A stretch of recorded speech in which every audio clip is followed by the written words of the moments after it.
Hi అండి, నమస్తే. నేను మీ దేవి. వెల్కమ్ టు నాది క్రియేషన్స్. ఈరోజు వీడియోలో మనం దమ్ముల కాలంలో వచ్చే మామిడికాయలతో ఇన్స్టెంట్గా సాంబార్ని ఎలా ప్రిపేర్ చేసుకోవాలో చూద్దాం. వీటిని దమ్ముల కాయలు అంటారండి. అంటే ఇప్పుడు మనకి వ్యవసాయం పనులు స్టార్ట్ అవుతాయి కదా, ఈ సీజన్లో అయితే ఈ కాయలు వస్తాయి. ఇవి చాలా పుల్లగా ఉంటాయి, కానీ మనకు ఊరగా పెట్టుకుందుకైతే ఇవి అంతగా సూట్ అవ్వవు. కానీ మనం చాలా రకాలైన రెసిపీస్ అయితే చేసుకోవచ్చు. మరి ఈ సాంబార్ అయితే వేడివేడి అన్నంలోకి, ఇడ్లీ, దోశ ఇలాంటి వాటిలో కూడా చాలా బాగుంటుందండి. చాలా టేస్ట్గా ఉంటుంది. మీరు ఒక్కసారి దీన్ని ట్రై చేయండి. ప్రతి సీజన్లోని ఇదే చేసుకొని తినాలనుకుంటారు, అంత టేస్ట్గా ఉంటుంది. మనం రెగ్యులర్గా చేసే చింతపండు సాంబార్ కంటే ఇదైతే చాలా బాగుంటుంది. మంచి ఫ్లేవర్తో, రుచితో ఎవరికైనా నచ్చుతుంది. మరి ఎంతో టేస్టీగా ఈ మామిడికాయతో సాంబార్ని ఎలా ప్రిపేర్ చేసుకోవాలో ఈరోజు మనం వీడియోలో చూసేద్దాం. మరి మామిడికాయ సాంబార్ కోసం అయితే మామిడికాయని శుభ్రంగా వాష్ చేసుకుని, ఇది చాలా పుల్లగా ఉంటుందని చెప్పాను కదా, మనకు ఒక మామిడికాయతో అయితే మనకి దాదాపు ఒక 100 గ్రామ్స్ పప్పు వరకు సాంబార్ అయితే చక్కగా సరిపోతుంది. ఇప్పుడు దీన్ని శుభ్రంగా వాష్ చేసుకొని పీల్ ఆఫ్ చేసి రెడీగా పెట్టుకోవాలి.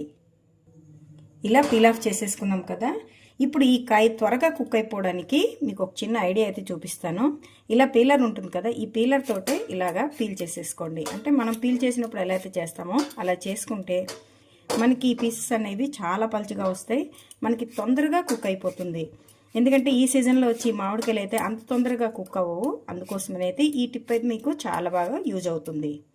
ఇలా మొత్తం కాయ మొత్తాన్ని ఇలా చేసేసుకోండి. మనకి పులుపు అనేది పర్ఫెక్ట్గా పడుతుంది, అలాగే తొందరగా కుక్ అయిపోతుంది. చూడండి, నేనైతే ఇలా రెడీ చేసేసుకున్నాను. ఇప్పుడు నెక్స్ట్ ప్రాసెస్లోకి వెళ్ళిపోదాం. ఇప్పుడు స్టవ్ మీద ఒక గిన్నెని పెట్టుకొని దాంట్లో 1 టేబుల్ స్పూన్ ఆయిల్ హీట్ అయిన తర్వాత మనం పోపు దినుసులు యాడ్ చేసుకుందాం.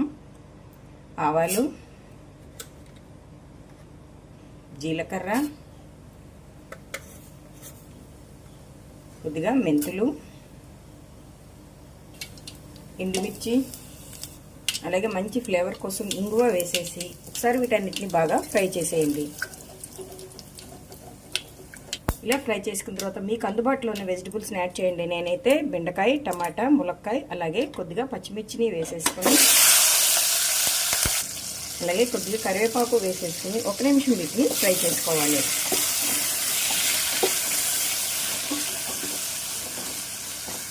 ఇలా ఫ్రై చేసుకున్న తర్వాత మీ టేస్ట్కి తగ్గట్టుగా సాల్ట్, కొద్దిగా పసుపు, కొద్దిగా కారం, కట్ చేసుకున్న ఒక మీడియం సైజ్ ఆనియన్, అలాగే 1 స్పూన్ వరకు సాంబార్ పౌడర్ వేసేసి ఇప్పుడు వీటన్నిటిని ఒకసారి బాగా మిక్స్ చేసుకోండి.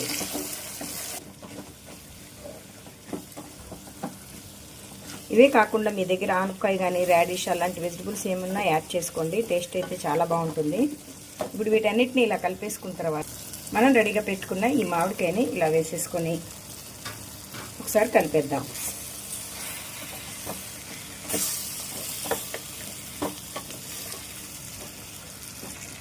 ఇందులో ఈ ముక్కలన్నీ మునిగేంత వరకు వాటర్ పోసేసుకొని మూత పెట్టేసి మనకి ముక్కలన్నీ మెత్తగా మగ్గేంత వరకు ఇలా ఉడికించుకోండి. మనకి ఇక్కడ పప్పు కూడా మెత్తగా ఉడికిపోయింది. అయితే ఈ పప్పును ఉడికించుకునేటప్పుడు ఇందులో కొద్దిగా ధనియాలు, మిరియాలు, జీలకర్ర, అలాగే వెల్లుల్లి వేసి ఉడికించేసుకుంటే ఈ మామిడికాయ సాంబారు చాలా టేస్ట్గా వస్తుంది. ఇప్పుడు ఇలా మొత్తం ఉడికిపోయింది కదా, దీన్ని కొద్దిగా చల్లారిన తర్వాత మనం మిక్సీలో వేసి మెత్తగా పేస్ట్ని ప్రిపేర్ చేసుకుందాం. మనం వేసిన వెజిటబుల్స్ అన్ని మెత్తగా మగ్గిపోయాయి. ఇప్పుడు ఈ మిశ్రమంలో మనం ముందుగా రుబ్బు పెట్టుకున్న ఈ కందిపప్పు మిశ్రమాన్ని వేసేసుకుని మరొకసారి వీటంతటిని బాగా కలిపేసుకోవాలి. మనకి సాంబార్ అయితే రెడీ అయిపోయిందండి. ఒక్కసారి సాల్ట్ చెక్ చేసుకొని స్టవ్ ఆఫ్ చేసేసి కొద్దిగా కొత్తిమీరతో గార్నిష్ చేసుకుంటే ఎంతో టేస్టీగా మనకి మామిడికాయ సాంబారు చింతపండు అవసరం లేకుండా రెడీ అయిపోయింది. దీన్ని వేడివేడి రైస్తో సర్వ్ చేసుకున్న, అలాగే ఇడ్లీ, దోశలు ఇలాంటి వాటితో కూడా ఇదైతే చాలా టేస్ట్గా ఉంటుంది. మీరు ఒకసారి దీన్ని ట్రై చేయండి. మరి ఈ రెసిపీ మీకు నచ్చితే ఒక లైక్ కొట్టి మీ ఫ్రెండ్స్కి రెసిపీని షేర్ చేసుకోండి. అలాగే మరిన్ని టేస్టీ రెసిపీస్ కోసం నాదే క్రియేషన్స్ని సబ్స్క్రైబ్ చేసుకోండి. Thank you for watching.